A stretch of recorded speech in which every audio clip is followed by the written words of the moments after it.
had circulated the link to many people, and people have been joining. Let's see, and God will bless the meeting. And we had a wonderful session on the previous day, and today also we are expecting, and definitely God will bless us. And we are here to learn. We are here to learn the thoughts. Revelation is a big subject, and many people have their own idea and own views. So we don't want to get in. So whatever is available, just we will learn it and we will proceed. Now some of our Bible school students also have joined today. So welcome all of you in the name of Jesus, and let us pray.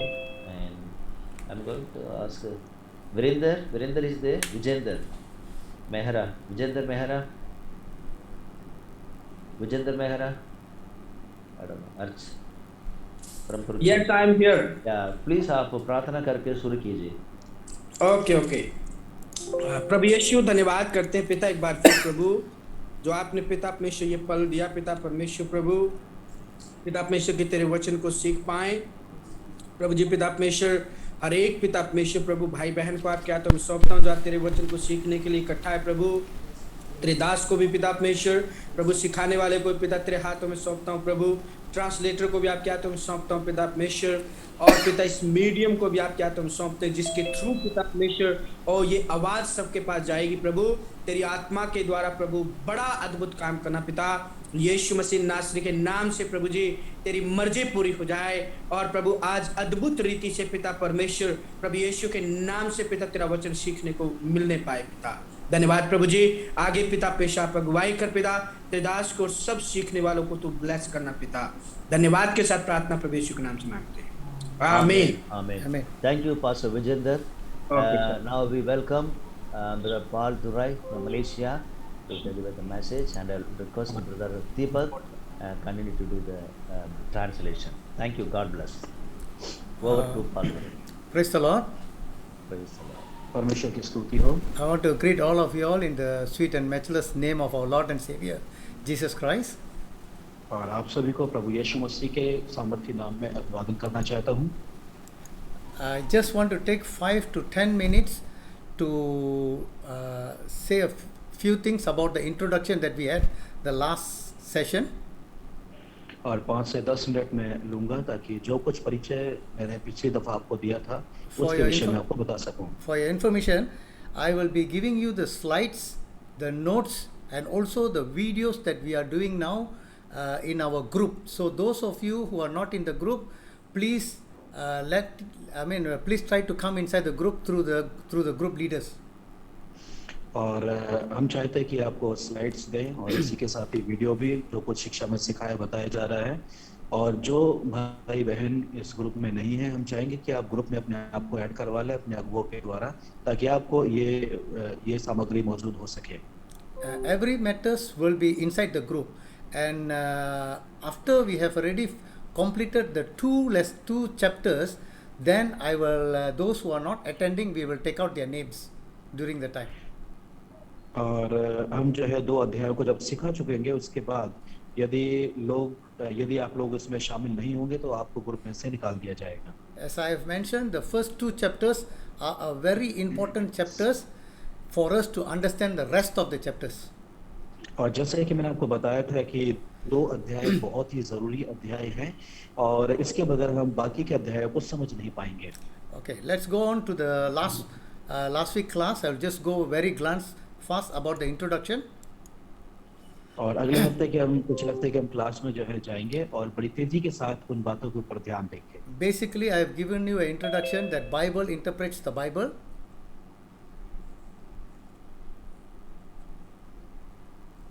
It's frozen.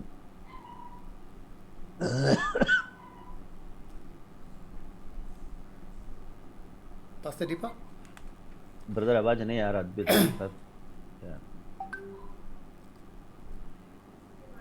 Basically, the Bible interprets the Bible. और Bible जो है वो Bible का अनुवाद करती है. And the Bible is complete and sufficient for us to understand the Bible itself. और Bible ही हमारे लिए काफ़ी है ताकि हम वचन. And I have already told you why we need to study about the second coming of Jesus Christ and to understand the book of Revelation.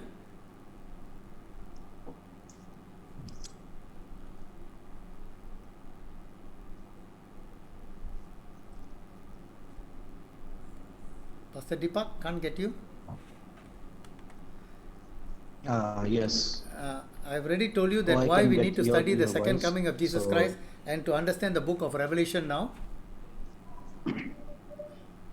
और मैंने आपको पहले ही बता दिया है कि हमें क्यों प्रभु यीशु मसीह के दूसरे आगमन के बारे में और प्रकाशित वाक्य की पुस्तक के विषय में अध्ययन करने की आवश्यकता है। So all this has already been given to you in the, in the group itself. This slide. और आपको पहले से ही ग्रुप के अंदर ये स्लाइड्स मौजूद करवा दी गई है। Okay. Then why many people don't study the book of Revelation? Also, we have already given the view. और क्यों ज्यादातर लोग जो है प्रकाशित वाक्य की पुस्तक को नहीं पढ़ते हैं, उसके बारे में भी हमने आपको विचार बता दिए हैं। Finally, I have told you what are the topics that we will be discussing in these coming days. और आने वाले दिनों में हम किस किस विषय के ऊपर विचार विमर्श करेंगे, ये भी मैंने आपको पहले से बता दिया है। Daniel 70 weeks prophecy and understanding the book of Revelation is actually either today and next week topic will be the same. और दानियल की 70 सप्ताह की भविष्यवाणी को समझने के लिए या तो आज या फिर अगले हफ्ते में जो है हम बात करेंगे। Please make sure that you understand this topic very clearly if you want to understand the book of Revelation. और अगर आप प्रकाशित वाक्य की किताब को अच्छे से समझना चाहते हैं तो ध्यान पूर्वक इन्हें सुने और समझें। The next topic is God's master plan or 7,000 years plan of God for human. और अगला जो है 7,000 वर्ष परमेश्वर की तरफ से मनुष्य के लिए जो योजना है उसके विषय में बताते हैं। Once we understand these two topics, the two phases of coming will be very easy to understand. और एक दफा यदि हम इन बातों को समझ जाएं तो दो जो आगमन के चरण हैं उन बातों को भी हम भली भांति समझ पाएंगे। In the two phases of coming, we will see how the rapture and the return or the glorious appearing of Jesus Christ. और इन दो जो है चरण के अंदर हम देखेंगे कि यीशु मसीह किस तरीके से बादलों पर आएगा, कैसे लोगों का मेघारोहण होगा और किस तरीके से यीशु मसीह महिमामय आगमन में आएगा। Then we see the message to the seven churches and will the church go through the great tribulation. और उसके बाद हम जो है सात कलीसियाओं के बारे में देखेंगे और क्या कलीसिया जो है महाक्लेश से होकर के गुजरेगी, इस विषय में भी हम देखेंगे। Then how to get prepared. This is one of the very important topic because many people are not prepared for Jesus Christ coming back. और उसके बाद हम किस तरीके से तैयार रहें, तैयारी के लिए क्या क्या ज़रूरी है, और बहुत सारे लोग जो हैं यीशु मसीह के आगमन के लिए तैयार नहीं हैं। So this is a very important topic and we will go back to the basic Bible doctrine. It is not about the prophecy but basic Bible doctrine. और ये बहुत ही ज़रूरी विषय हैं और ये बाइबल के बुनियादी शिक्षा के विषय में बताते हैं। Then the next topic will be, are we being deceived in our Christian life? और अगला जो विषय होगा, क्या हम अपने मसीह जीवन में धोखा खा रहे हैं, इसके विषय में हम अध्ययन करेंगे। Then we will see also the tribulation period, about the seven seals, the four horses, the trumpet, the bowl judgment and all these things in the book of Revelation. और उसके बाद जो है महाक्लेश का जो है 7 वर्ष का समय होगा, उसमें हम अध्ययन करेंगे प्रकाशित वाक्य 6 से लेकर के 19 तक, और उसमें जो है घोड़ों के बारे में, 7 मोहरों के बारे में, और उसके बाद तुरही के बारे में, कटोरों के बारे में और न्याय के बारे में हम अध्ययन करेंगे। In this topic, if you understand the first two topics which I am going to teach today and for few weeks, if you understand that, you will never worry about this. और अगर आप उन दो बातों को समझ जाते हैं जो हम आज और अगले आने वाले सप्ताहों में समझाएंगे, तो फिर आप बाकी की जो बातें हैं इसके बारे में आप फिक्रमंद नहीं होंगे। The next is the 7 chronological event of resurrection. For each one from the time of Adam till the end of the millennium, everyone who died, they will come back into resurrection, either to resurrection of life or resurrection to death. We will see the chronological event of resurrection according to the book of Revelation. और प्रकाशित वाक्य की किताब के मुताबिक हम जो है 7 काल क्रमानुक जो है पुनरुत्थान को लोगों के जीवन में देखेंगे। जब तक यीशु मसीह का शासन होता है तब तक हम पाएंगे कि किस तरीके से लोग अपनी अपनी बारी में जी उठेंगे अपने अपने क्रम के अनुसार। Till today, only Jesus have came back to life and living ever forever. और आज तक केवल प्रभु यीशु मसीह मृदों में से जी उठा और हमेशा के लिए जीवन में प्रवेश कर चुका है। He is the first, and there are another 6 resurrection which is on the way in the book of Revelation. और यीशु मसीह पहला है जो पुनरुत्थित हुआ है, अभी 6 पुनरुत्थान अभी बाकी हैं। The next one is places in heaven and hell. और उसके बाद स्वर्ग में स्थान और नरक में स्थानों के बारे में अध्ययन करेंगे। You and I want to stay in heaven, मैं और आप स्वर्ग में रहना चाहते हैं, but we do not know which place in heaven are we going to stay. लेकिन हम नहीं जानते स्वर्ग के कौन से स्थान में कौन सी जगह पर हम रहेंगे। These two topics, the chronological event of resurrection and places in heaven, are very spiritual. और जब हम देखते हैं ये काल क्रमिक जो है विषय है और स्वर्ग के अंदर जो स्थान है उसके बारे में ये बहुत ही आत्मिक बातें हैं, आध्यात्मिक बातें हैं। This you can see only with your spiritual eye in having faith in the word of God. और आप जो है इन बातों को केवल अपनी आत्मिक आंखों के द्वारा और परमेश्वर के वचन पर विश्वास करने के माध्यम से ही देख सकते हैं। Finally, is about reward. और उसके बाद प्रतिफल के बारे में हम आखिर में देखेंगे। Jesus said, "Save up your treasures not in the earth but in heaven." और यीशु मसीह ने कहा अपने लिए धन स्वर्ग में इकट्ठा करो, ना कि पृथ्वी पर। Do you know your bank account in heaven? और क्या आप जानते हैं कि आपका बैंक अकाउंट स्वर्ग के अंदर है How much you have there? और वहां पर आपका अभी तक कितना इकट्ठा हो चुका है? In the earth we know हम पृथ्वी पर जानते हैं कि कितना जमा कर how लिया much property, how much money, or how much thing there. और कितना धन संपत्ति हमारे पास है, इसके बारे में हम जानते हैं। But how about in heaven? लेकिन स्वर्ग के बारे में क्या है? If we have saved there, our heart will be there to go there. और अगर हमने वहां पर जमा किया है तो हमारा मन वहीं लगा रहेगा और हम वहीं जाने की इच्छा भी रखेंगे। All right. This is what we have discussed in the last class. और ये सारी बातें हमने पिछली क्लास में विचार विमर्श किया था। So today we are going to discuss about. Can you see this urgency here? और क्या आप यहाँ पर तत्कालिकता को देख रहे हैं? तत्कालिकता Yep, Yes. yep, yep. Can, huh?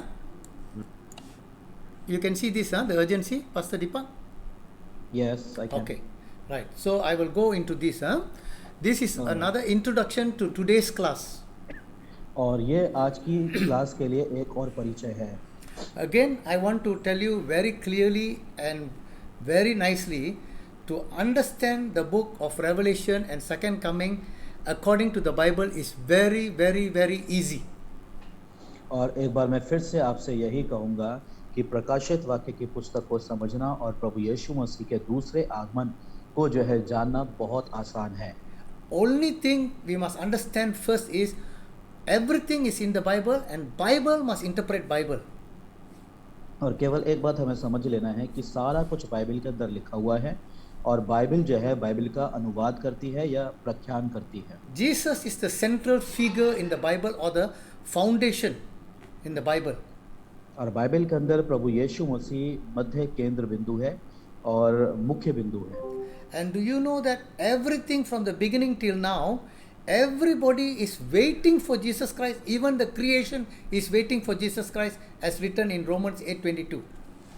और शुरुआत से लेकर के अब तक हम एक बात को जान लेते हैं कि हर एक जन जो है यीशु मसीह के आगमन का इंतजार कर रहा है। यहाँ तक कि रोमियो 8 के मुताबिक 22 के मुताबिक जो है सारी सृष्टि भी आशा भरी दृष्टि से परमेश्वर के प्रकट होने का इंतजार करती है। And we are all Christian believers in Jesus Christ. We must wait for Jesus Christ. And I want to tell you, the day when Jesus Christ comes, that's it. There is no more second chance. और मैं और आप भी प्रभु यीशु मसीह का इंतजार कर रहे हैं और मैं आपसे कहना चाहूँगा कि जिस दिन यीशु मसीह आ गया बस वही काफ़ी है, उसके बाद दूसरा मौका हमें नहीं मिलेगा। Right? So, the first thing how to understand is, this is what we are going to understand. Actually, in the book of Daniel, there is a prophecy, but it is sealed, but it is only revealed in the book of Revelation. और जब हम Daniel की किताब को अध्ययन करते हैं तो हम पाते हैं कि वहाँ पर ये सारी बातें गुप्त थी, भेद थी, बंद थी, लेकिन प्रकाशित वाक्य की किताब में जब हम आते हैं तो ये बातें खुल जाती हैं और प्रकट हो जाती हैं। I have already told you all to read Daniel chapter 9 verse 24 to 27. और जैसा कि मैंने आपको बताया था कि आप दानियल नबी की पुस्तक अध्याय 9 और उसकी 24 से लेकर के 27 तक पढ़ें। That is a prophecy given to Daniel. और ये वो भविष्यवाणी है जो दानियल को दी गई थी। But in chapter 12 verse 4 and 9, लेकिन अध्याय 12, 4 और 9 में 9 तक God told Daniel to shut up and seal the book. परमेश्वर दानियल को कहता है कि इस किताब को, इस पुस्तक को मोहर लगा करके बंद कर दे। And why did God tell him to shut up and seal the book? Because it is for the end time. क्यों परमेश्वर ऐसा दानियल से कहता है कि इस किताब को मोहर लगा करके बंद कर दे? क्योंकि ये जो बातें हैं अंत समय के लिए रखी गई हैं। And he says that many shall run to and fro and knowledge shall increase. और वो कहता है बहुत सारे लोग ढूंढ ढांड करेंगे, यहाँ वहाँ भागेंगे और ज्ञान बहुत ज्यादा बढ़ जाएगा।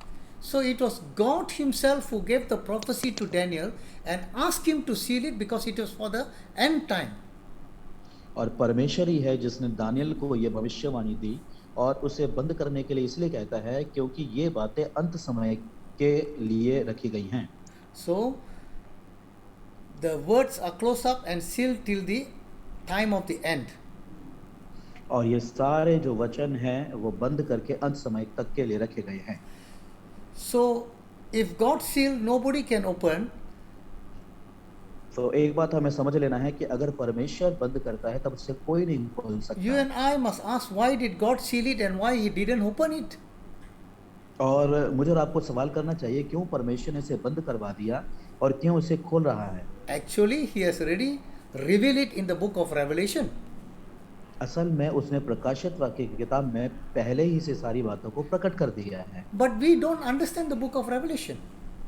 परंतु प्रकाशित वाक्य की किताब को हम समझ नहीं पाते हैं। Do you know why we don't understand the book of Revelation? क्या आप जानते हैं क्यों हम प्रकाशित वाक्य की पुस्तक को समझ नहीं पाते हैं? Because we don't understand the book of Daniel, what is the prophecy all about.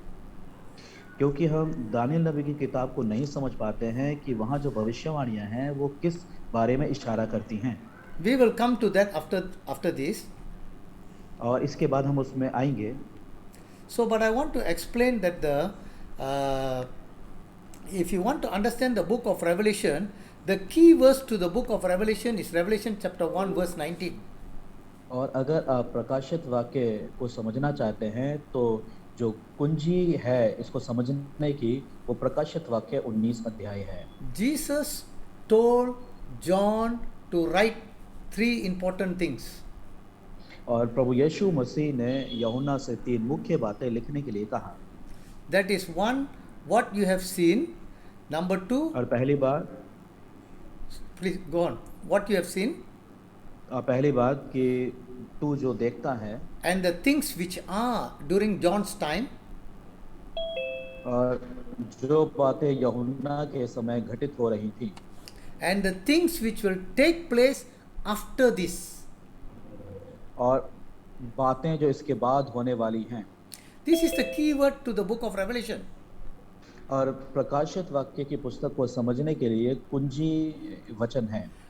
So we will go into that in a while, but I want to just go to let you understand that if you and I don't understand the book of Revelation, we will not understand the coming of Jesus Christ clearly. और मैं आपको बताना चाहता हूं कि अगर आप प्रकाशित वाक्य की किताब को नहीं समझेंगे तो यीशु मसीह के आगमन को भी साफ और स्पष्ट रीति से समझ नहीं पाएंगे। The book of Revelation, if you understand the end time, what is going to happen there, then we will understand Jesus when he comes very clearly. अगर आप प्रकाशित वाक्य की पुस्तक को समझेंगे कि वहां पर क्या हो रहा है, तब आप यीशु मसीह के आगमन को भी साफ और स्पष्ट समझ पाएंगे। This is actually the basic of it.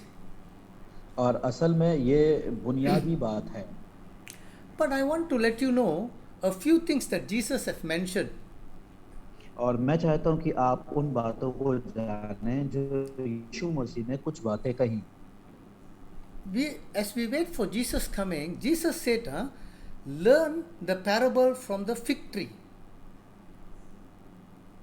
और जब यीशु मसीह सिखा रहे थे तब उन्होंने कहा अंजीर के पेड़ के दृष्टांत को सीख लो। It is written in the three Gospels, three synoptic और Gospels. और ये बात जो है तीनों जो है समानांतर सुसमाचारों में लिखी हुई है। Of course, no one knows the day and the hour, but certainly we understand the season of his coming. और हालांकि हम जानते हैं कि उस घंटे या उस घड़ी या जो है उस समय के बारे में कोई नहीं जानता, परंतु उस ऋतु को हम पहचान सकते हैं। You see, in Matthew 24, the disciples asked Jesus three questions. और मत्ती 4 में यीशु मसीह ने 24 में यीशु मसीह से चेले कुछ एक सवाल करते हैं। One, when will the temple's stone will not be up on the other? एक पहली बात कि जब पत्थर के ऊपर पत्थर भी ना बचा रहेगा, That means when the temple will be destroyed. इसका मतलब है कि जब मंदिर जो है ढा दिया जाएगा, गिरा दिया Number जाएगा। 2, when will Jesus coming be? और यीशु मसीह का दूसरी बात, यीशु मसीह का आगमन कब होगा? Number 3, when will be the end of the world? और संसार के अंत का चिन्ह क्या होगा? 3 questions they asked. उन्होंने 3 सवाल यीशु मसीह से किए। But you and I are also asking that same question that the disciple asked, when will Jesus come back? और मैं और आप भी जो है उन्हीं 3 सवालों को फिर से दोहराते हैं और उसमें ये पूछते हैं यीशु मसीह कब वापस आएगा? Are you asking that question, when will Jesus come back? और क्या आप ये सवाल करते हैं कि यीशु मसीह कब वापस आएगा? And every church preaches that no one knows the day and hour. और हर एक सुसमाचार प्रचारक या कलीसिया कहती हैं कि उस घंटे उस घड़ी के विषय में कोई नहीं जानता, Let him come when he wants to come. और जब वो आना चाहता है तब वो आ जाएगा, आने दें। But if God or Jesus loved us so much, परंतु यदि परमेश्वर या यीशु मसीह हमसे बहुत ज्यादा प्यार करता है, why he doesn't want to inform us when he will come? तो इतने प्यार के बावजूद भी उसने हमें क्यों सूचित नहीं किया कि उसका आगमन कब होगा? If I want to come to your house, अगर मैं आपके घर में आना चाहता हूँ I will have to inform you what time I am coming. तो मुझे बताना होगा और सूचित करना होगा कि मैं आपके घर को किस समय आऊँगा। At least you will be ready for me. कम से कम आप मेरे लिए तैयार तो हो जाए। Only if I love you, I will tell you what time I am coming. और केवल आपसे अगर मैं प्रेम करता हूँ तभी मैं आपको बताऊंगा कि मैं किस समय आ रहा हूँ। If not, I won't tell you. अगर नहीं तो मैं If बताऊंगा I ही don't नहीं। know you, I shouldn't tell you. और अगर आप नहीं जानते तो मुझे बताने की जरूरत भी नहीं है। Why बताना should I नहीं चाहिए come? कि मैं क्यों आ रहा हूँ। But Jesus loves us so much that he gave us his life for us. और यीशु मसीह हमसे इतना ज्यादा प्यार करता है कि उसने अपना जीवन मेरे और आपके लिए दे दिया। But why didn't he inform us when he is coming? लेकिन क्यों प्रभु यीशु मसीह ने हमें नहीं बताया कि वो कब आ रहा है? Have you asked that question before? क्या आपने कभी इससे पहले ये सवाल अपने आप से किया है? I have asked Jesus. मैंने यीशु मसीह से ये सवाल He किया is our personal savior. I want to know when he is coming. और वो हमारा व्यक्तिगत उद्धार करता है और मैंने उससे पूछा कि वो कब आ रहा है। But Jesus gave us a lot of clue. लेकिन प्रभु यीशु मसीह ने कई सारे सुराग मुझे और आपको दिए हैं। Of course, I agree with the Bible that no one knows the day and hour. और हालांकि मैं बाइबल के साथ सहमत हूँ जहाँ पर ये लिखा है कि कोई भी उस समय और उस घड़ी के विषय में नहीं जानता। Today's date is 8th of February, 19, और आज की जो 2022. तारीख है और आज की जो तारीख है 8 फरवरी है 2022। That is called date और इसको हम तारीख कहते हैं or day. या फिर दिन कहते हैं। Hour means within that within the day got 24 hours. और उस घड़ी के बारे में जब हम अध्ययन करते हैं तो एक दिन के अंदर 24 घंटे होते हैं। Day and hour no one knows. और वो दिन और उस घड़ी के विषय में कोई नहीं जानता। But Jesus say, understand the parable of the fig tree. When it blooms, लेकिन you know Yeshu that the मसीह कहते summer हैं- is near. यीशु मसीह कहते हैं उस अंजीर के पेड़ के दृष्टांत से सीख लो कि जब ग्रीष्म काल निकट आता है तब उसमें पत्ते कलियां निकलना शुरू हो जाती हैं। Meaning, the season of his coming, you and I will know. इसका मतलब यह है कि उस ऋतु को, उस जो है उस काल को जो है हम पहचान सकते हैं। Those of you who are in India, you have autumn, summer, spring, and winter. और जो भारत में है उनके पास जो है कई एक ऋतुएं होती हैं, जैसे बरसात की ऋतु, सर्दी की ऋतु, गर्मी की ऋतु, पतझड़ की ऋतु, इस तरीके से। If I ask you a question, when is winter? You will say that it is around November, December. और अगर मैं आपसे कहूं कि सर्दी की ऋतु कब आती है तो आप में से कुछ कहेंगे हाँ ये नवंबर या अक्टूबर के शुरू में ही शुरू हो जाती है। How clever are you to understand that it is November, December? Why can't it happen in June or July? और आप कितने शातिर हैं कि आप ये कहते हैं कि वो नवंबर या दिसंबर में सर्दी आ जाती, ये जून या मई में क्यों नहीं आती? Why can't it happen in June or July? Because you are very well aware after this season, the next season comes. और ये जो है मई जून में क्यों नहीं आती सर्दी? क्योंकि आप जो है पहले ही से इन बातों के विषय में जानते हैं कि जो सर्दी का मौसम है This is what वो Jesus November is December telling. में शुरू हो जाता है। Learn the parable from the fig tree. और यही बात तो यीशु मसीह कह रहे हैं कि अंजीर के पेड़ से सीख लो। Jesus has given us the Holy Spirit.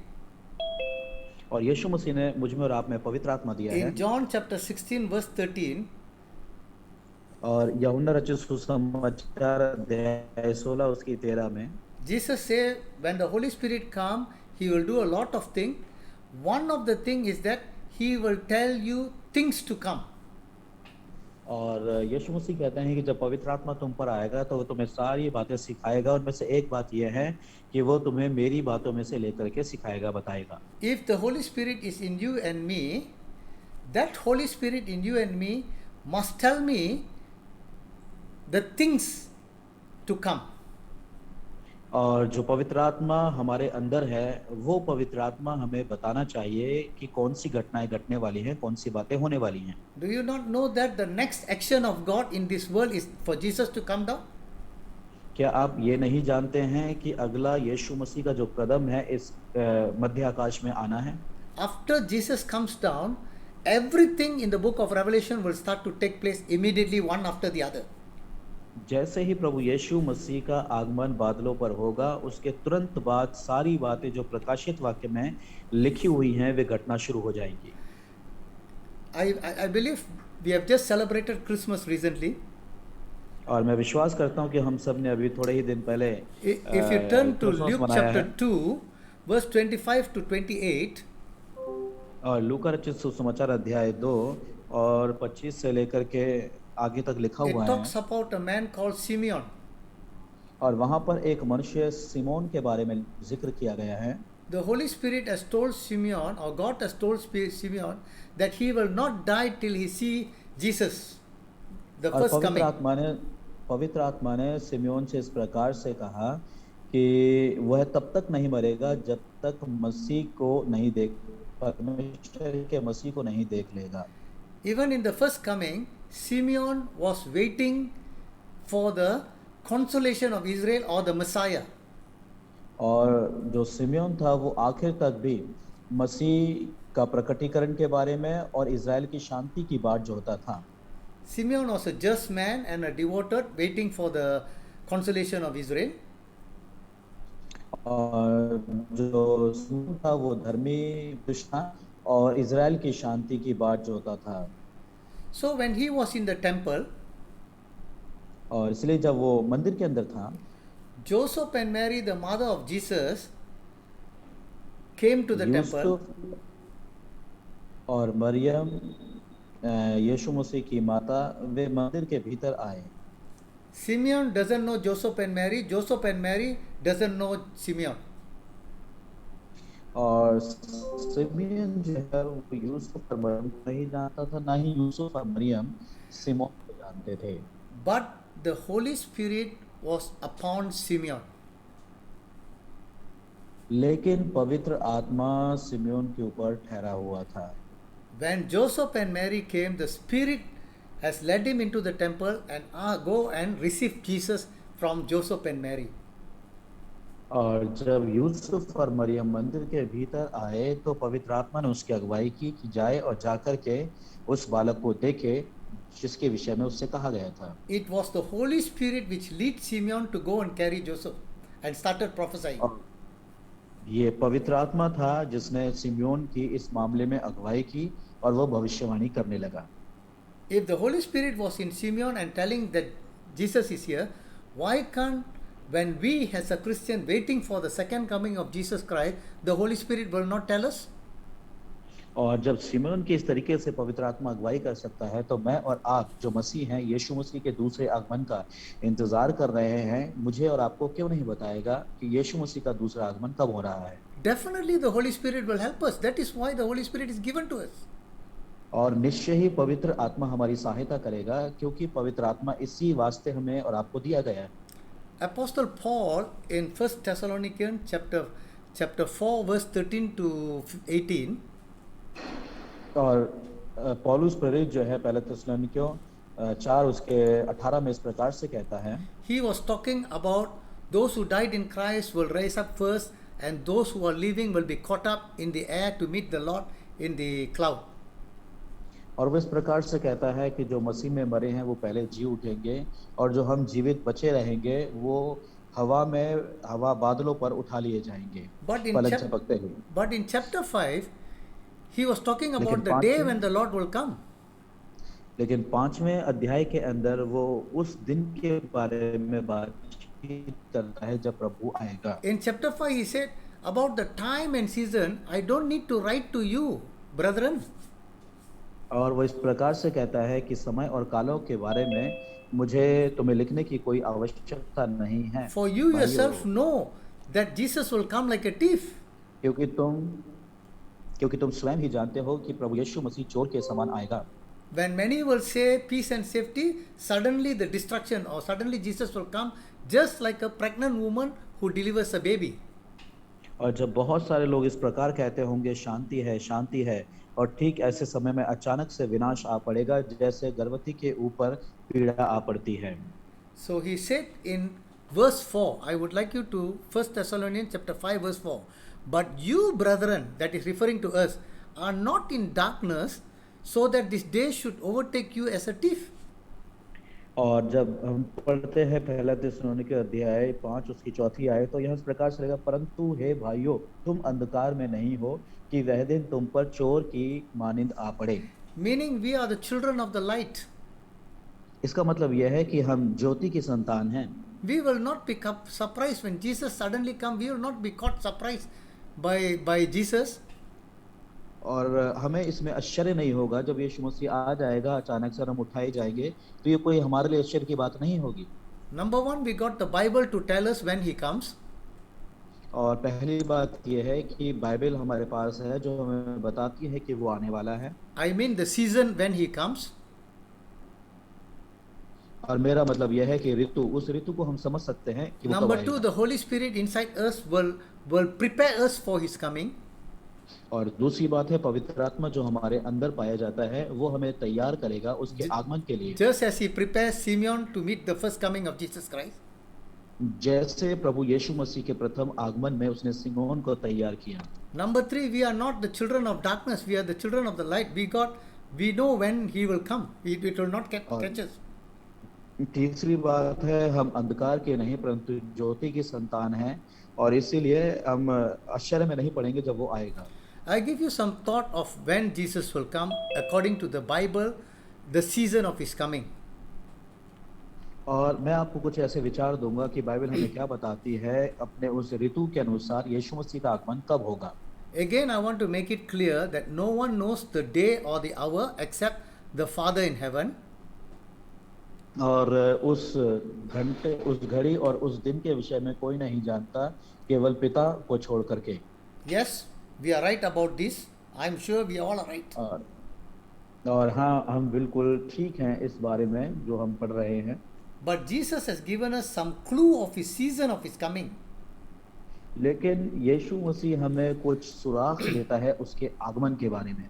when the disciple asked Jesus, when are you coming in Matthew 24? और जब मत्ती 24 में यीशु मसीह से चेले पूछने लगे कि तू तेरे आगमन का चिन्ह क्या होगा, Jesus told to the disciples, the 4 people who were in front of him.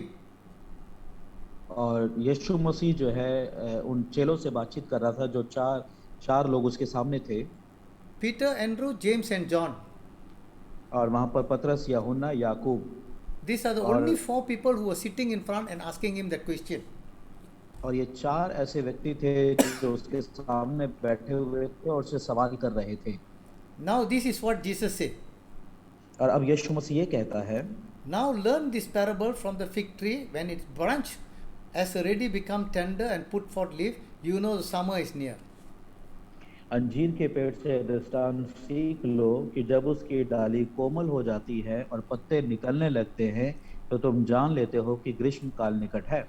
So you, meaning the disciples, also, when you see all these things, that means those which are written in the in Matthew earlier, Matthew chapter 24, that war, rumors of war, famine, pestilence, false prophet, false Christ, okay?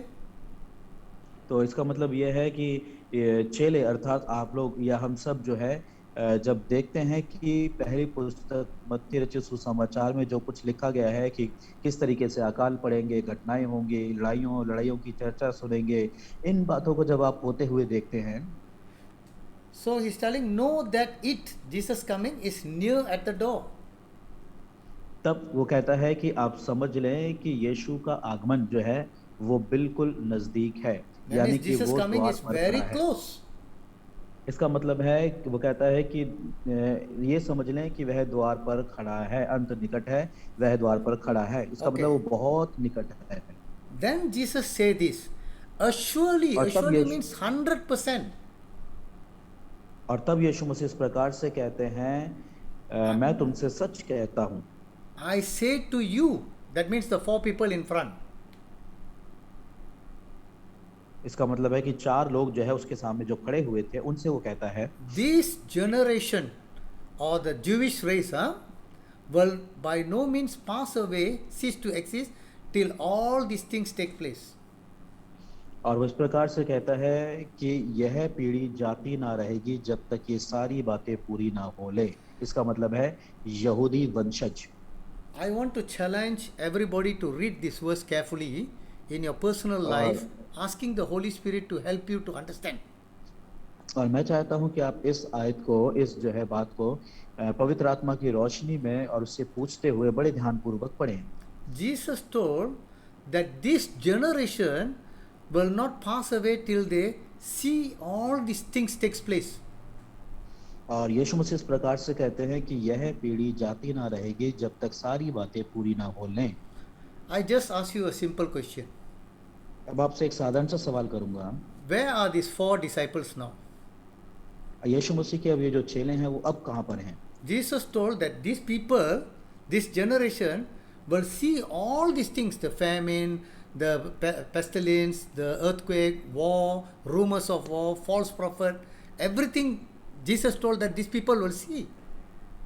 और यीशु मसीह ने इस प्रकार से बताया कि ये जो चेले हैं या जो उस समय के जो वंशज थे वो सब जो है उस काल को देखेंगे और जो है तमाम प्रकार की लड़ाइयों की चर्चा सुनेंगे और तमाम तरह की भूखमरी और बहुत सारी जो विपत्तियां होंगी वो सारी विपत्तियों को देखेंगे। Where are they? लेकिन अब वो कहाँ पर हैं? Are they in Jerusalem? क्या वो अभी यरूशलेम में हैं? Are they still living? क्या वे अभी तक जीवित हैं? If you say no, अगर आप कहेंगे नहीं, then Jesus have told a lie. तो क्या यीशु मसीह ने हमसे झूठ बोला? Either Jesus have told a lie or either we don't understand what he या meant. तो यीशु मसीह ने हमसे झूठ बोला या फिर हम समझ नहीं पाए कि उसका मतलब क्या है। I am sure Jesus never tell a lie. और मुझे पक्का यकीन है यीशु मसीह झूठ नहीं बोलता। The next option is we don't understand. और अगला जो विकल्प है वो ये है कि हम समझ नहीं पाए। That means to say I don't understand what Jesus is talking. इसका मतलब यह है कि मुझे समझ में नहीं आता जो कुछ यीशु मसीह कहता है। Now we need to go back to the Bible or the Holy Spirit to help us to understand it. और अब समझने के लिए हमें फिर से बाइबल में जाना होगा और पवित्र आत्मा के ऊपर निर्भर रहना होगा ताकि हम समझ पाएं। If you see the word generation, अगर आप इस शब्द को सुनेंगे, यह पीढ़ी, it is talking about the Jewish race. तो ये यहूदी वंशजों के बारे में बातचीत करता है। The New Testament is written in Greek. और जो नया नियम है वो यूनानी भाषा में लिखा हुआ है। The Greek word for generation is genia. और वंशज जो पीढ़ी है, पीढ़ी शब्द के लिए यूनानी में जीनिया शब्द का इस्तेमाल किया गया है। Meaning it's race.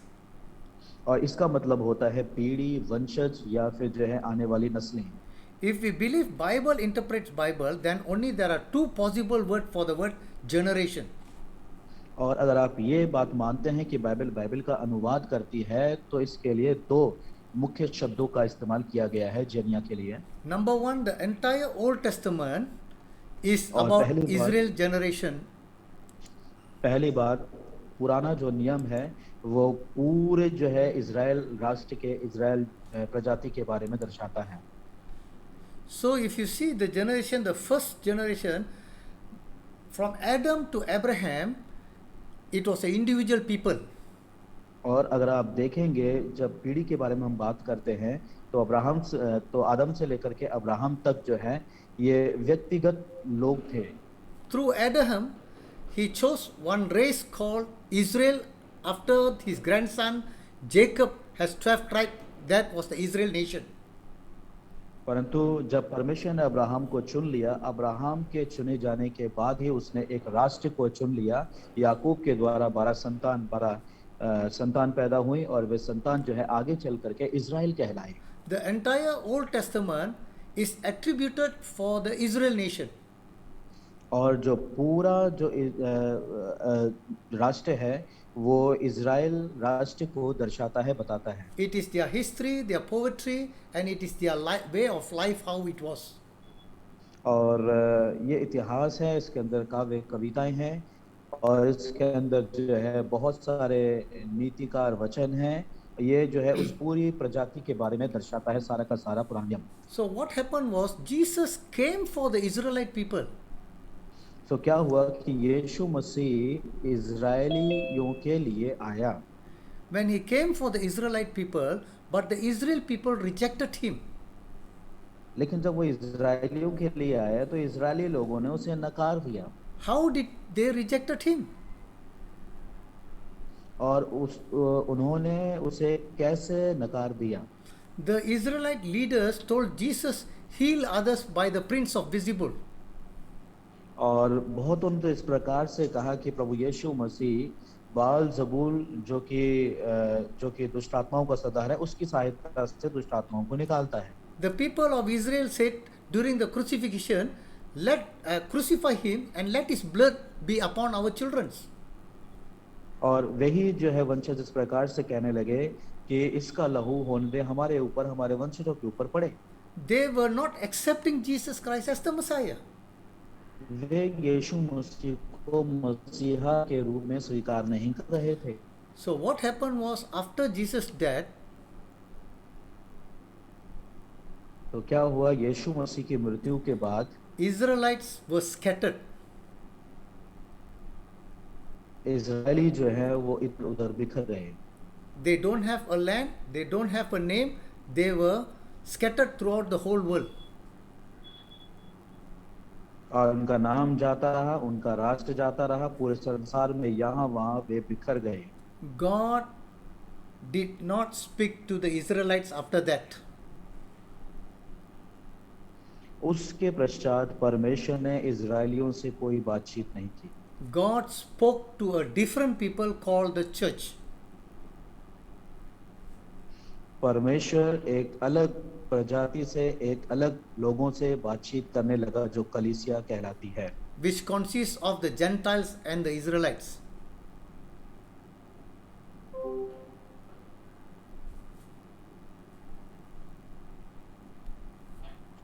It's disconnected. Oh. You can translate it, right, Pastor? Oh, 1 minute. I'll find somebody else who's there. I think joined now. Which consists of the Israelites and the Gentiles. It was a Gentiles' time. जो कि और ये जो है क्या नाम है अन्य जातियों का समय है। Okay, since it was a Gentiles' time, Jesus, during his lifetime, he prophesied, saying to Peter, Peter, you are the rock, and I will build my church, and the gates of hell shall not prevail against it. और हालांकि वो अन्य जातियों का समय था, तब जो है पतरस से यीशु मसीह ने इस प्रकार से कहा, पतरस मैं तुझसे कहता हूँ कि तू पत्थर है और मैं इस पत्थर पर अपने कलीसिया बनाऊंगा और अधोलोक के फाटक उसके ऊपर हावी ना होंगे। After Jesus' death, the Israelites suffered terribly for this almost 2000 years. और यीशु मसीह की मृत्यु के उपरांत तकरीबन 2000 वर्षों तक इजरायलियों को बड़ा दुख का सामना करना पड़ा। Not only they were scattered to different countries, न केवल वे दूसरे देशों के अंदर विभाजित होकर के बिखर गए, during the World War I and World War II, Hitler killed a lot of Israelites. और पहले और दूसरे विश्व युद्ध के अंदर हिटलर ने कई सारे यहूदियों को मार डाला। There were Holocaust where many Jewish people died. और ऐसे ऊपर से पत्थर बरसे और तब बहुत सारे इजरायली जो है वो मर गए। But what Jesus said that this race or generation will not pass away, in 1948, May 14, और यीशु मसीह ने जो बात कही कि यह पीढ़ी जाती ना रहेगी, मई 1948 में Israelites came back to Israel. Israel अपने देश के अंदर From throughout the whole world, they came back to Jerusalem. और समस्त संसार भर में से वे यरूशलेम के अंदर वापस आने लगे। And they claimed that land to be their land. और तब जो है उन्होंने अपने देश को अपने देश को अपना होने का It दावा was करना शुरू कर दिया। recognized by the United Nations. और ये यूनाइटेड नेशंस के द्वारा जो है इसको मान्यता दी गई। Meaning what Jesus said that this nation will not pass away or cease to exist, but it will come back again. It has already come back again. और इसका मतलब यह है कि यीशु मसीह जो कहते हैं कि यह पीढ़ी जाती ना रहेगी, और उसने जो है उसका अस्तित्व जो है वो जाता रहा, परंतु फिर से वापस आ गए। I want you to remember the date. और मैं चाहता हूं कि आप इस तारीख को याद कर लें। 14th May 1948. और 14 मई 1948। So Israel is called a generation which Jesus said it will not pass away and it will come back, and it has already come back. और इस्राएल जो है वो प्रजाति है, वो पीढ़ी है जिसके बारे में प्रभु यीशु मसीह ने कहा कि वह जाति ना रहेगी। But there's और a, कुछ समय के लिए उसका अस्तित्व ऐसा लगा जैसे खतरे में पड़ा, परंतु बाद में फिर से वे अस्तित्व में आ गए। but there's another verse about generation in the Bible. लेकिन बाइबल के अंदर पीढ़ी के लिए और शब्द का इस्तेमाल किया गया है। Psalm 90 verse 10. भजन संहिता 90 की 10वीं आयत। Written by prophet Moses. मूसा भविष्यद्वक्ता के द्वारा ये लिखा गया। He says, the days of our lives are 70 years, and if by reason of strength they are 80 years, yet their boast is only labor and sorrow, for it is soon cut off and fly away. हमारे जीवन के दिनों का जो आयु है वो 70 वर्ष होती है, और यद्यपि बल की वजह से 80 भी हो जाए तो भी उनका जो अंत है वो विनाशी है। Another meaning for generation is actually from the day a person born and the day when the person die is considered one generation gone. और दूसरा जो शब्द है पीढ़ी का, जब हम बारे में कहते हैं तो वो ये है कि एक व्यक्ति पैदा होता है, उसके बाद वो मर जाता है, मरने के उपरांत जो है इसका मतलब ये है कि एक पीढ़ी चली गई। Some of our old people here, maybe our father's generation is already finished. They have already passed away. The day they born, the day they die, their generation is gone. So we are the next generation, and our children is the following generation, our grandchildren is the following generation. हम ऐसे हैं जिनके माता पिता जो है अब के हैं और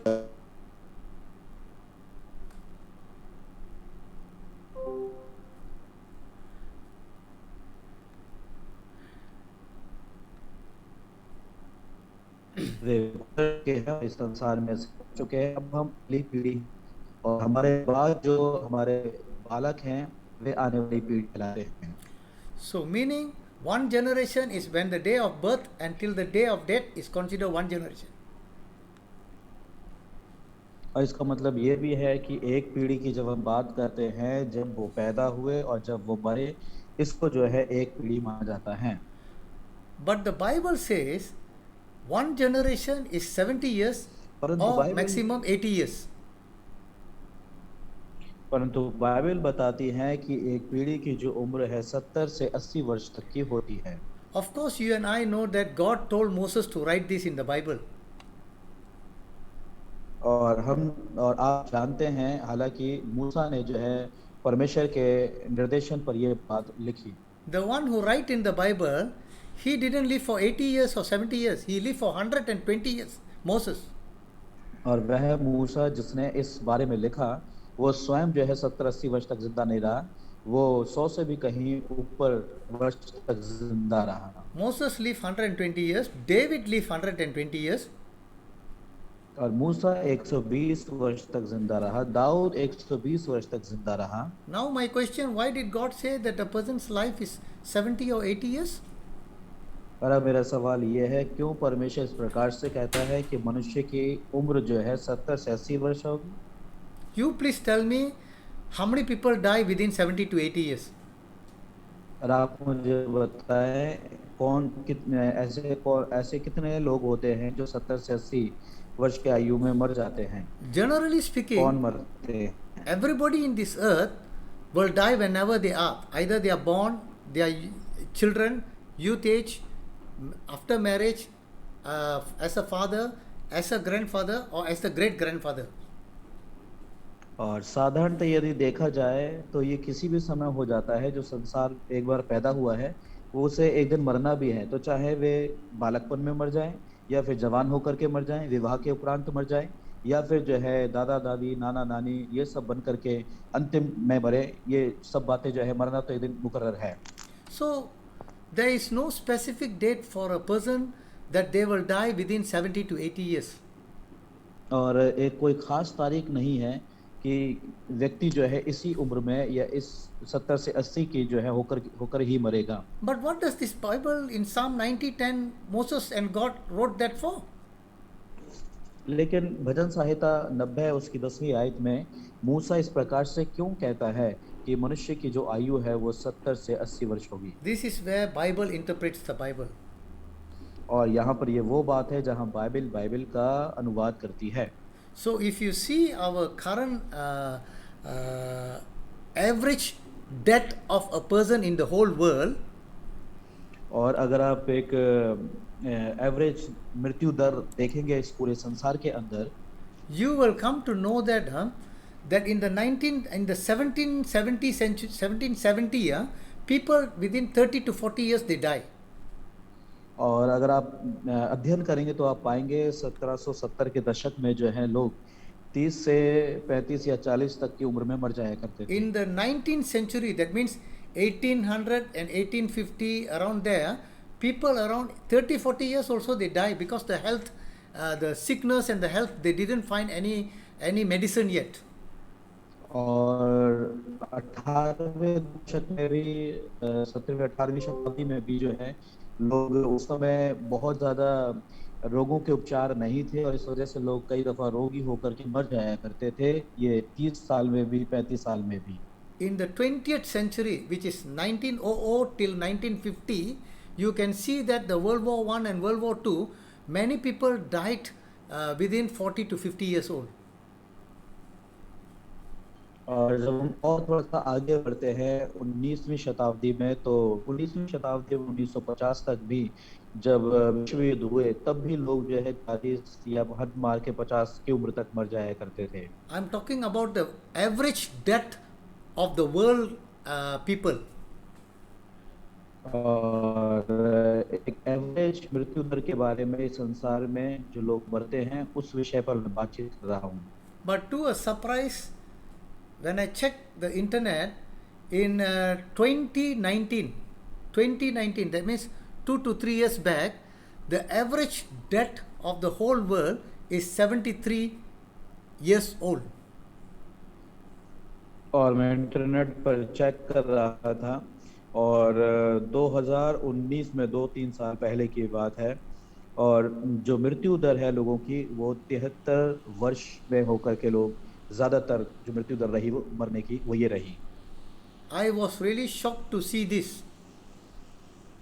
और मुझे बड़ा आश्चर्य हुआ इन बातों को जान करके। The Bible verse comes to a life and accurately that this season of time when we are in the 21st century where the life expectancy is around 70 to 80 years old.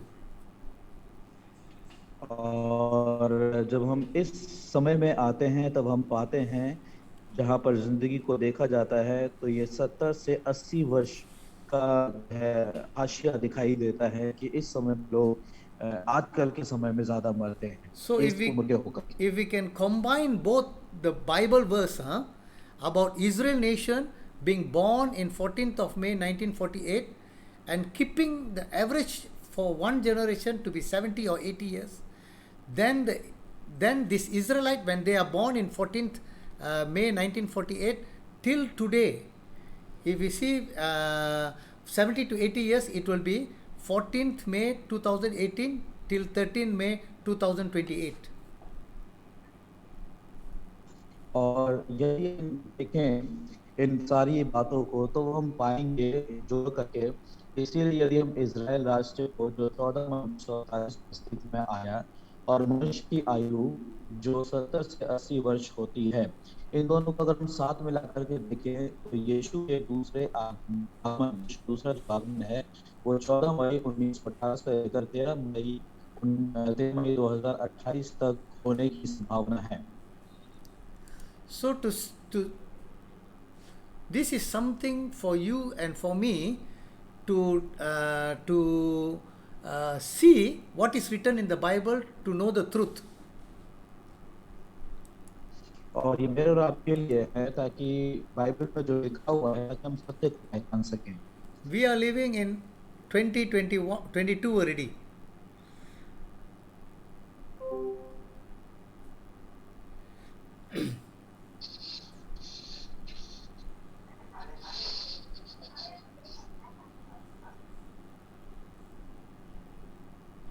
हम पहले से अभी 2022 में हैं। Go ahead.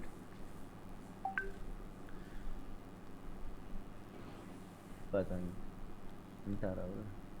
Pastor Deepak has to go to a place where there is good signal to sit down for this class. Yeah. Deepak, are you there? Yes. Yeah, Can. go ahead. Okay. Right. Okay, we are living in 2022.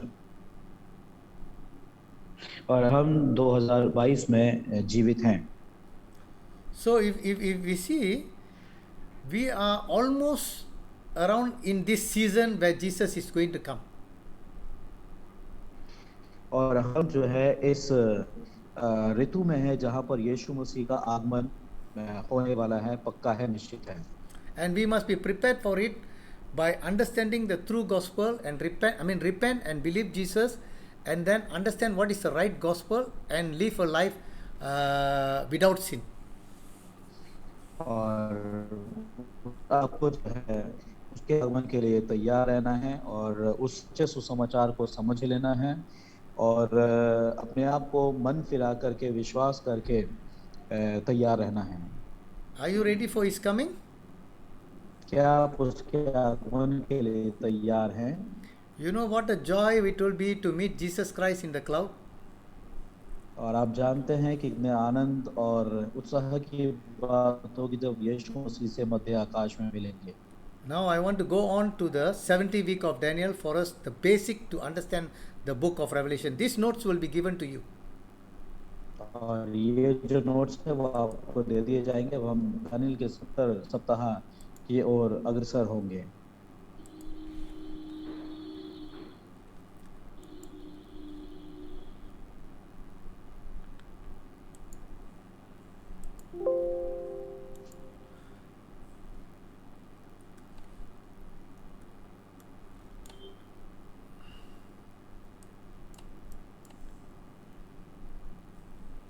Just a minute.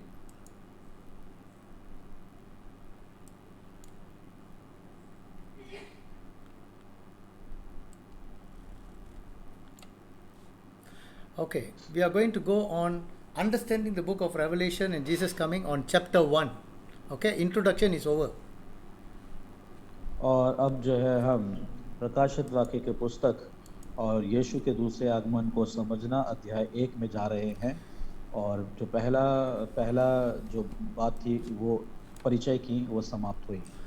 Please take note that if you don't understand this topic, please let me know again and again. I don't mind repeating it. और इस विषय पर आप note जो है वो ज़रूर ले लें और बार बार आपको बताने में मुझे किसी प्रकार की कोई दुविधा नहीं है। बार बार Okay. मैं बता सकता हूँ। I hope ठीक you है। can see the screen. और आशा करता हूँ कि आपको स्क्रीन दिखाई दे रही होगी। Okay, let me go one by one. और एक एक करके मैं इसमें से जाऊंगा। Okay, Daniel's prophecy. I'm sure you have read Daniel chapter 9 verse 24 to 27. और आशा करता हूँ कि आपने दानियल नबी की पुस्तक अध्याय 9 24 से लेकर के 27 जरूर पढ़ा होगा। Okay, as I've told you earlier, that prophecy of God will definitely come to pass, and no human or anybody can stop it. और जो ईश्वरीय भविष्यवाणी होती है वो निश्चय सत्य साबित होती है और कोई भी मनुष्य से रोक नहीं सकता पूरी होने से। And Amos 3:7 says, surely the Lord God does nothing unless he revealed his secret to his servant and prophet. और आमोस 3:7 में इस प्रकार से कहता है, परमेश्वर अपने दास भविष्यद्वक्ताओं पर अपना मर्म प्रकट किए बगैर कुछ नहीं करता। And 2 Peter 1:21 says, for prophecy never came by the will of man, but holy men of God spoke as they were moved by the Holy Spirit. और दूसरा पत्र 21 में लिखा है, क्योंकि कोई भी भविष्यवाणी मनुष्य की इच्छा से कभी नहीं हुई, So what परंतु I'm- भक्त जन पवित्र आत्मा के द्वारा उबारे जाकर परमेश्वर की ओर से बोलते हैं। So what I'm trying to tell you here is, there is one prophecy given to Daniel, and that is called 70 weeks of Daniel, and it is for the Israel and the holy city Jerusalem.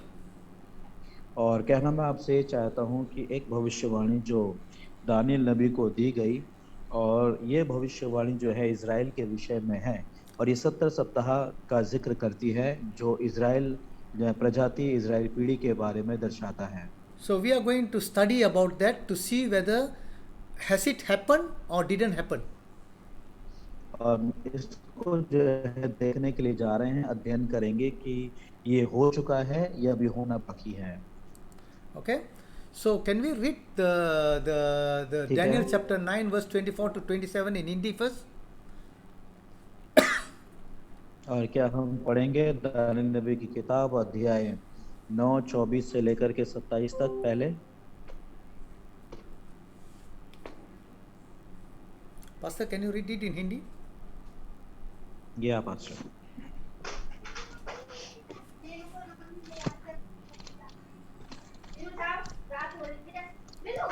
Daniel नबी की किताब अध्याय 9 और उसकी 24वीं आयत से लेकर के 27 आयत तक हम लोग पढ़ेंगे, सब ध्यानपूर्वक सुनेंगे। और यह इस प्रकार से लिखा हुआ है, तेरे लोगों और तेरे पवित्र नगर के लिए 70 सप्ताह ठहराए गए हैं कि उनके अंत तक अपराध का होना बंद हो और पापों का अंत और अधर्म का प्रायश्चित किया जाए और युग युगान युग की धार्मिकता प्रकट होए और दर्शन की बात पर और भविष्यवाणी पर छाप दी जाए और परम पवित्र का अभिषेक किया जाए। सो यह जान और समझ ले कि यरूशलेम के फिर बसाए जाने की आज्ञा निकलने से लेकर अभिषिक्त पुरुष के समय तक 7 सप्ताह बीतेंगे। फिर 62 सप्ताहों के बीतने पर चौक और खाई समेत वह नगर कष्ट के समय फिर से बसाया जाएगा और उस 62 सप्ताहों के बीतने पर अभिषिक्त पुरुष काटा जाएगा और उसके हाथ कुछ न लगेगा और आने वाले प्रधान की प्रजा नगर और पवित्र स्थान को नाश तो करेगी, परंतु उस प्रधान का अंत ऐसा होगा जैसा बाढ़ से होता है, तो भी उसके अंत तक लड़ाई होती रहेगी, क्योंकि उसका उजड़ जाना निश्चय ठाना गया है। और वह प्रधान 1 सप्ताह के लिए बहुतों के संग दृढ़ वाचा बांधेगा, परंतु आधे ही सप्ताह के बीतने पर वह मेल बलि और अन्न बलि को बंद करेगा और कंगूरे पर उजाड़ने वाली घृणित वस्तुएं दिखाई देंगी और निश्चय से ठनी हुई बात के समाप्त होने तक परमेश्वर का क्रोध उजाड़ने वाले पर पड़ा रहेगा। Okay. This is a very important prophecy. Let me explain to you what is the background. Then I will let you know what is this prophecy talking about. और ये बहुत ही महत्वपूर्ण भविष्यवाणी है और मैं सबसे पहले आपको इसकी पृष्ठभूमि के बारे में बताऊंगा, फिर उसके बाद मैं आपको ये बताऊंगा ये भविष्यवाणी क्या बताती है, क्या बातचीत करती है। God chose a man called Abraham. परमेश्वर ने एक व्यक्ति अब्राहम को चुन लिया। Through Abraham and through Jacob, he called nations called Israel. और अब्राहम के माध्यम से उसने याकूब और उसके बाद एक राष्ट्र इज़राइल को चुन लिया। So when Israel was born, सो जब इज़राइल अस्तित्व में आया, you know the story about how Israel was in Egypt. और आप उस कहानी को जानते हैं कि किस तरीके से इज़राइल जो है वो मिस्र की गुलामी में था, मिस्र में Suffering था, for 400 to 430 years. और 430 वर्ष तक दुख भोगता रहा। Moses took them out. और मूसा जो है उनको वहां से बाहर निकालता He was है। the first judge. He was और the वो first पहला judge. न्यायी था। And मूसा after that, पहला न्यायी था। in the land of promised land Canaan, there were many judges. और उसके बाद जब वे वायदे किए हुए देश कनान में पहुंच गए तब कई सारे न्यायी वहां पर हुए। Then they wanted kings. और उसके बाद उन्होंने राजा की मांग की। Samuel was the last judge. और शमूएल जो है वो आखिरी न्यायी था। After that, King Saul and King David and Solomon came. और उसके बाद राजा दाऊद आया, सुलेमान आया। That was the glorious time of Israel, और इज़राइल के लिए वो महिमा का समय था, where they controlled the whole world. वहाँ जहाँ से उन्होंने पूरे संसार को अपने काबू में कर रखा था। So later, due to Solomon's sin, it was divided into Jeroboam and Rehoboam. और सुलेमान के पाप की वजह से राज्य 2 भागों में, यारोबाम और रहबाम 2 भागों में विभाजित हो गया। King of Judah and King of Israel. इसका मतलब है यहूदा का राजा और इज़राइल का राजा अलग अलग हो So गए। there were a lot of kings in both the side. और दोनों ही तरफ कई सारे राजा आने वाले समय में हुए। And the last king of Judah was Zedekiah. और आखिरी जो राजा यहूदा का हुआ वो सिदकिय्याह हुआ।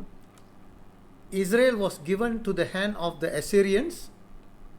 और इज़राइल जो था जिसमें 10 गोत्र थे वो अश्शूरियों के अधीनस्थ कर दिया गया। And King Nebuchadnezzar from Babylon came and invaded the Judah and the whole of the province there. और राजा नबूकदनेस्सर ने यहूदा पर आक्रमण कर दिया और उसके आसपास के सारे इलाकों पर कब्जा कर दिया। And he took some of the young Israelite to go and work in Babylon. और उसने कुछ जवानों को जो यहूदी थे लेकर के दुआ करके अपने देश में ले गया। So while they were in Babylon, और जब वे बाबुल में थे, God was still with the Israelites, people like Daniel, Shadrach, Meshach, and Abednego. परमेश्वर अब भी उन इजरायलियों के साथ था, उन यहूदियों के साथ था, जैसे कि शद्रक, मेशक और अबेदनगो के You साथ। know the story how Daniel was saved from the lion's den, and Shadrach, Meshach, Abednego from the furnace of the fire. और आप जानते हैं कहानी को, किस तरीके से दानियल शेरों की मान से बच पाया और शद्रक, मेशक, अबेदनगो जो है वो आग के भट्टे से बाहर निकाले गए। Daniel was a very smart or wise guy. और दानियल जो है वो बहुत ही बुद्धि में प्रवीण व्यक्ति था। He knew Abraham, Isaac, Jacob, and even prophet Jeremiah, what he said to the kings. और वो अब्राहम, याकूब और जो है यूसुफ को और तमाम लोगों को जानता था, और यर्मिया भविष्यद्वक्ता ने जो भविष्यवाणी की थी उसको मालूम थी। Chapter 9, Daniel was praying to God of the universe how he will save his people, Israelites, and bring back the glory of Jerusalem. और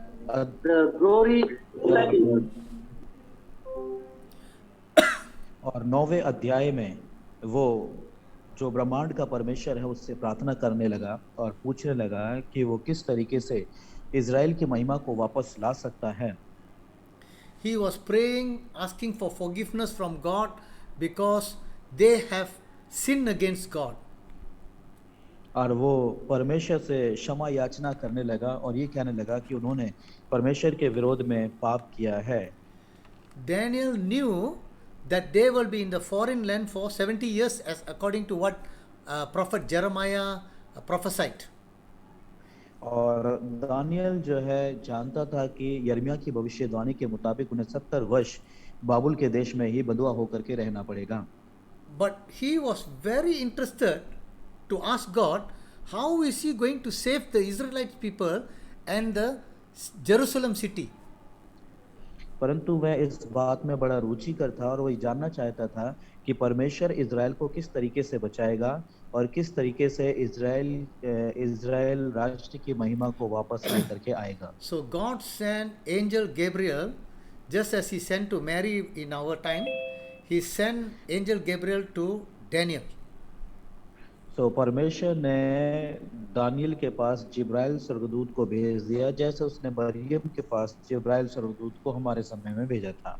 He told Daniel 77 or 70 weeks is given for your people and your holy city Jerusalem. और परमेश्वर ने उसे बताया कि 7 गुना 7 यानी कि 70 जो है सप्ताह तेरे लोगों के लिए नियुक्त किए गए हैं। Okay, so just now the Bible reading is about Daniel's 77s or 70 weeks. और दानियल की किताब में जो है 70 7 के विषय में हमें बाइबल बताती है जो हम उससे पढ़ते हैं। Please try to understand this very clearly, then only you will understand the book of Revelation.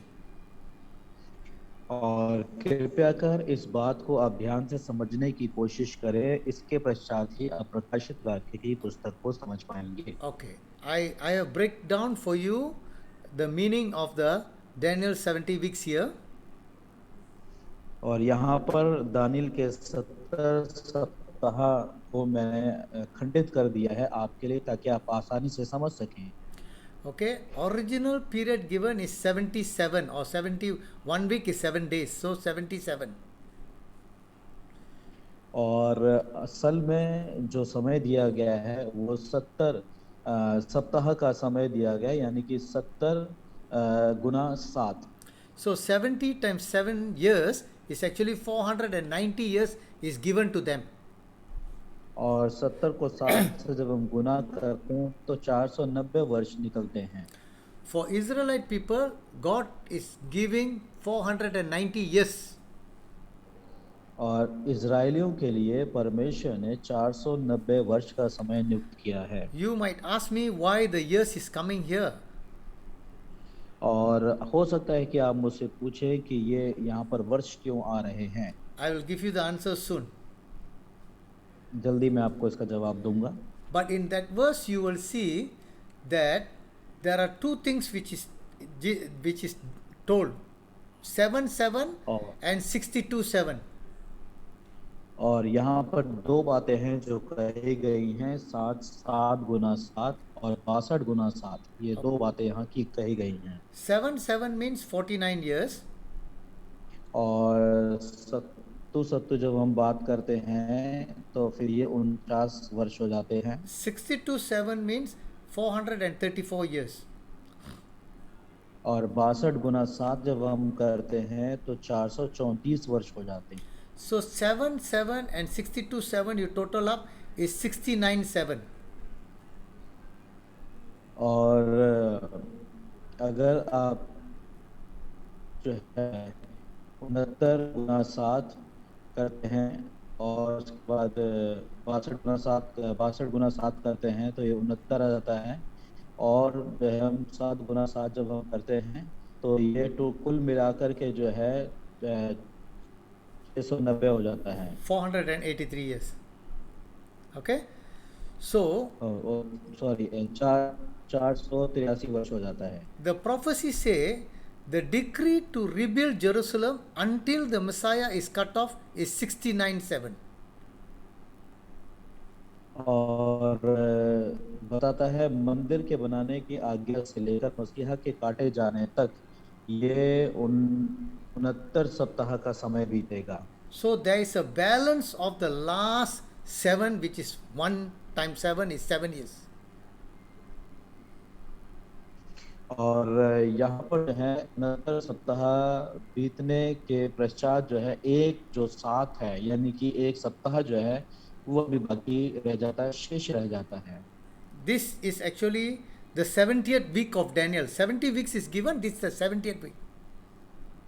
और 70 सप्ताह का समय दिया गया था और जिसमें से 69 सप्ताह जो है वो निकलते चले गए और अब जो है एक सप्ताह बाकी रह गया है दानियल के लिए, दानियल के पीढ़ी के लिए।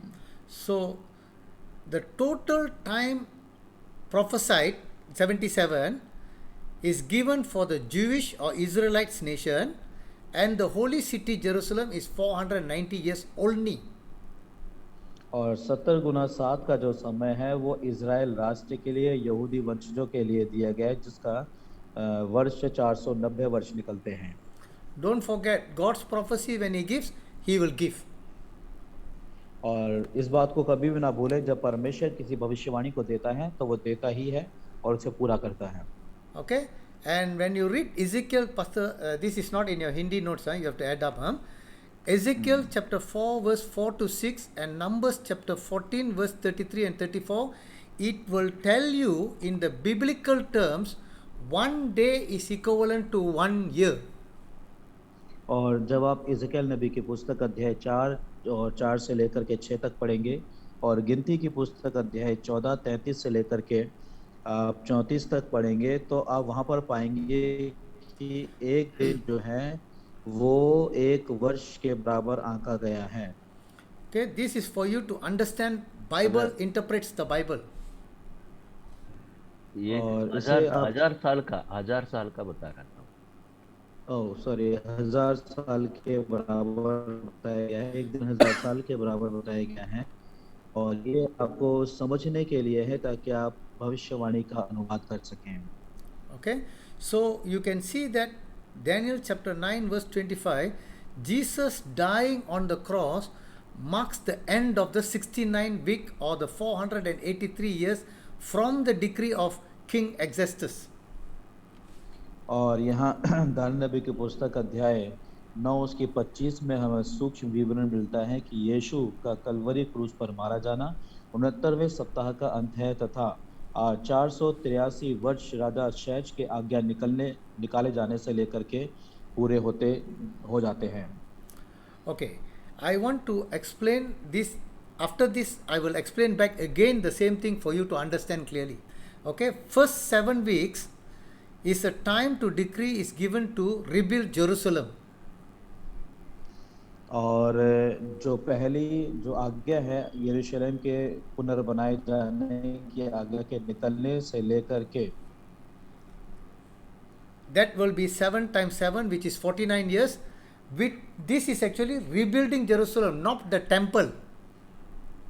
और असल में ये यरूशलेम के पुनर्बनाए जाने के बारे में है, ना कि मंदिर के बनाए जाने के विषय में जिक्र करता है। 7 गुना 7 49 वर्ष।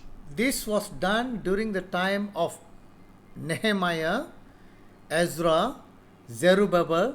They rebuilt back the temple which was destroyed by King Nebuchadnezzar, which was built by King Solomon.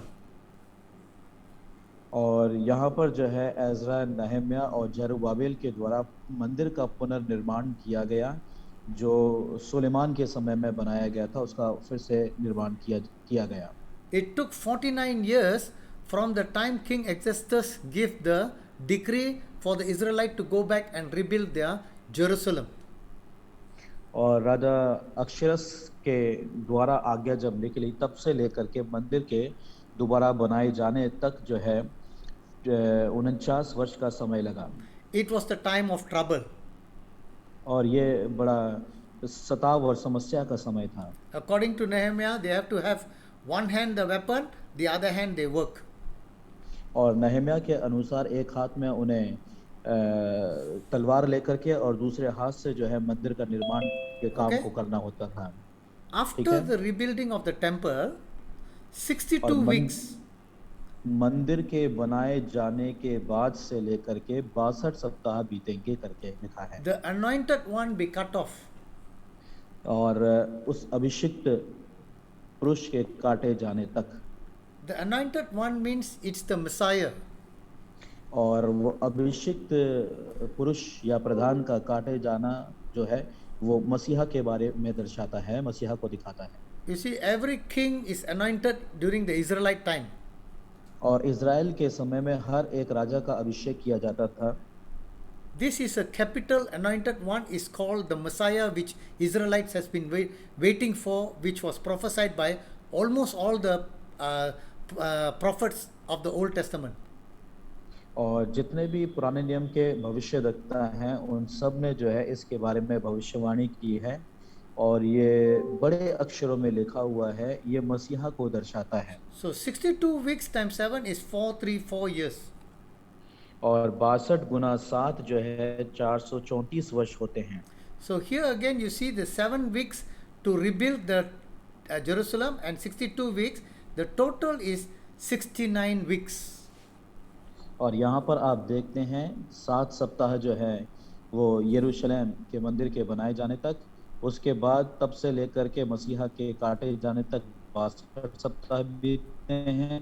तो ये 7 और जो है 62 कुल मिलाकर के जो है 69 सप्ताह होते हैं। So when Jesus died on the cross, that is the end of the 69 week or the 483 years from the decree of King Exodus.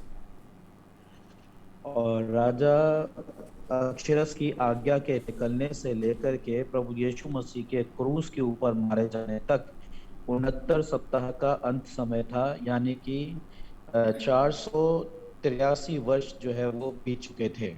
Okay, I want to stop here and I want to show you this diagram, and then if you have any question, you please let me know. और यहाँ पर मैं जो है थोड़ा सा रोकूंगा और उसके बाद एक डायग्राम मैं आपको दिखाता हूँ, और इस दौरान यदि आपके पास कोई सवाल है तो आप सवाल कर सकते हैं। So this is the Babylon captivity. और यहाँ पर आप देख पाएंगे बाबुल की बंधुआई, Where King Nebuchadnezzar destroyed the temple, Solomon's temple, and then brought the Israelite here, and they were in Babylon here, captivity.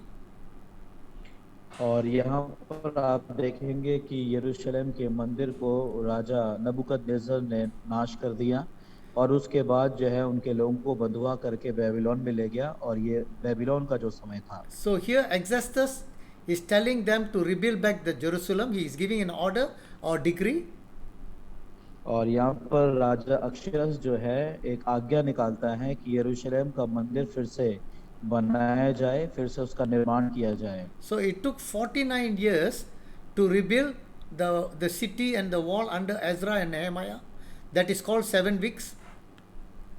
और एजरा नहमाया के अधीनस्थ उस शहरपना का निर्माण किया गया और उस नगर का निर्माण किया गया और उसके बाद जो है मंदिर का निर्माण किया गया। इसका निर्माण करने में जो है 49 वर्ष का समय लगा।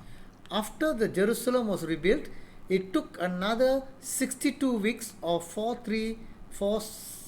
years for the Messiah to be cut off or die on the cross. और मंदिर के पुनर्निर्माण के पश्चात जो है मसीहा के काटे जाने तक जो है 62 सप्ताह का समय लगा। ये 434 वर्ष हुए मसीहा के काटे जाने तक।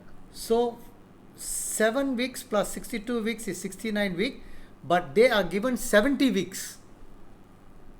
और 62 सप्ताह और जमा करते हैं अगर हम 7 सप्ताह तो ये 69 सप्ताह बनते हैं, परंतु 70 सप्ताह का समय दिया गया था। There is one more week which is 7 years. It has not happened yet. और एक सप्ताह का और समय अभी इजराइल के लिए बाकी रह गया है जो अभी तक घटित नहीं हुआ है। The 70-week clock has paused after the Messiah was cut off. और मसीहा के काटे जाने के बाद जो है घड़ी ऐसा लगता है कि रुक गई इजराइल के लिए। So that is called Daniel's 70 week, which Jesus called the Great Tribulation, which is yet to come. और इसे दानियल का 70वां सप्ताह कहा जाता है। इसे यीशु महाक्लेश कहते हैं जिसका इजराइल के लिए होना अभी बाकी है। You can read it in Matthew 24 verse 21. Jesus said, there is a great tribulation which is yet to come. और मत्ती 24 अध्याय में 21 से लेकर के 25 में आप पाएंगे जहां यीशु मसीह महाक्लेश का जिक्र करते हैं। Israel time is stopped. Israel का जो समय है वो उनके लिए रुक गया। So in between this period, the gates of heavens are open to the Gentiles and Jewish, as well as through God's grace, which is called the church age or the grace period. और इसी अवधि के मध्य अन्य जातियों के लिए दरवाजे खुल गए और यहूदियों के लिए भी खुल गए कि जो कलीसिया युग कहलाता है उसकी शुरुआत हो सके। यह अनुग्रह की अवधि भी कहलाता है। Okay. Please try to understand the 70 weeks first, because the last week is called the Great Tribulation. और पहले आप 70 सप्ताह को समझ लें क्योंकि जो आखिरी सप्ताह है वो महाक्लेश कहलाता है। 69 weeks is already done. और 69 सप्ताह का जो समय है वो पूरा हो चुका। So now we have the 70th week which has not been completed yet. और अब हमारे पास एक सप्ताह रह गया है जो कि आखिरी सप्ताह है 70वां सप्ताह जिसका अभी पूरा होना बाकी है। Okay, I will stop here, और यहीं पर मैं रुकूंगा। but I will give you today's notes plus all these notes, today's one. और आज मैं ये सारे नोट्स आपको दूंगा जो आज सिखाया था, इसलिए भी जो अब मैं बता रहा हूँ। I will give you these notes for you to go back and read it, so that when you come on Thursday, you will be able to understand. I will go through this again and you will understand it better. और मैं ये note आपको दे दूंगा ताकि जब आप बृहस्पतिवार को आते हैं तो आप इन्हें पढ़ कर के आए ताकि आप अच्छे से इनको समझ सकें। The notes Yes. will be given in English and also in Hindi, so that you go through whatever you don't understand. Half an hour before the class you can log in and you can ask me, but anyway I will go through the whole notes again with you all again. I mean whole slides again with you all. और आप सभी के साथ एक बार फिर से slide को मैं आपको बताऊंगा दोबारा, और आपको पहले ये नोट दे दिए जाएंगे ताकि आप इन्हें पढ़ें। और अगर आप कोशिश करना चाहते हैं तो आप आधा घंटा पहले लॉग इन करके आ सकते हैं। आपके पास यदि कोई सवाल है तो आप अपने सवाल जवाब भी कर सकते हैं उस आधे घंटे If में। you don't understand, please feel free to ask again and again. I don't mind teaching 4-5 times this place. और अगर आप नहीं समझ पाए हैं तो आप जो है 4-5 बार भी पूछ सकते हैं, मुझे कोई फर्क नहीं पड़ता, मैं आपको सिखाने में रुचिकर हूँ। All right, so I will end here and I will hand over to Dr. Kamraj, Daniel Kamraj, to take over and do the rest of the Thank you, thing. sir. Thank you, Brother Paul, for explaining very well to us.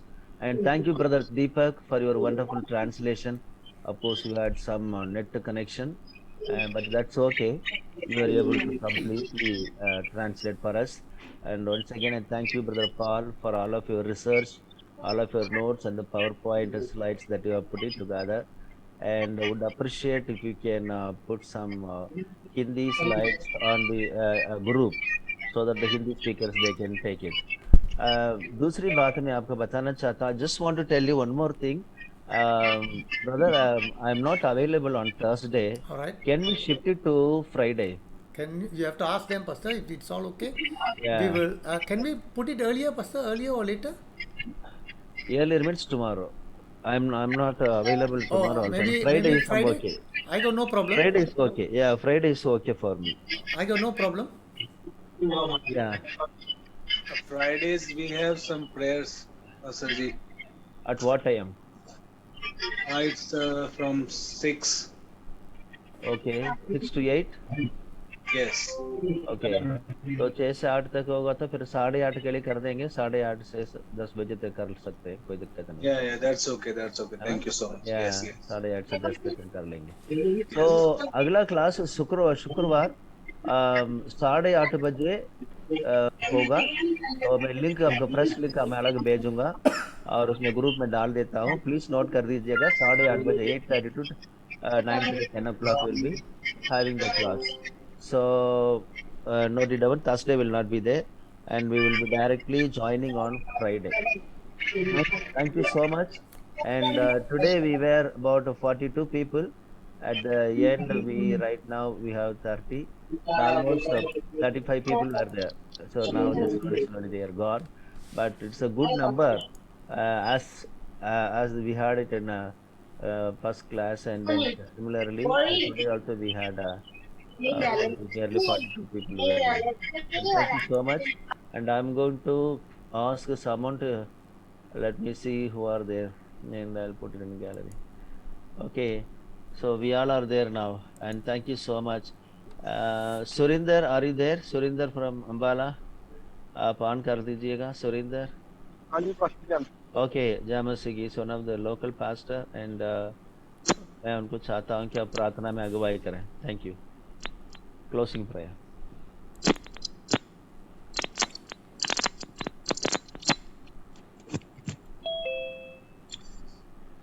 ठीक है, प्रार्थना करते हैं. धन्यवाद करते हैं मेरे जीवित और महान परमेश्वर, मेरे पिता. हम आपका शुक्र करते हैं आज की क्लास के लिए पिता परमेश्वर. और प्रभु जो आज तेरे दास ने प्रभु हमें सिखाया पिता परमेश्वर, और जो आपके रहस्य और गुप्त बातों को प्रभु हम पर जाहिर किया पिता परमेश्वर, रक्त के बारे में बहुत सी बातों को प्रभु और सामने लाकर रखा पिता परमेश्वर. प्रभु हम आपका धन्यवाद करते हैं. आप अपने गुप्त भेद गुप्त रहस्य अपने लोगों पर प्रकट करते हैं, इसके लिए हम आपका धन्यवाद करते हैं पिता परमेश्वर.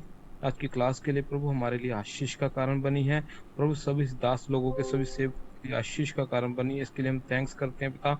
आपका धन्यवाद देते हैं पिता परमेश्वर. प्रभु अपने दास को बहुत ऐसे आशीष देना, बरकत देना, ब्लेस करना, इनके जीवन को पिता परमेश्वर, के परिवार को, इनकी मिनिस्ट्री को प्रभु परमेश्वर बढ़ाना पिता परमेश्वर.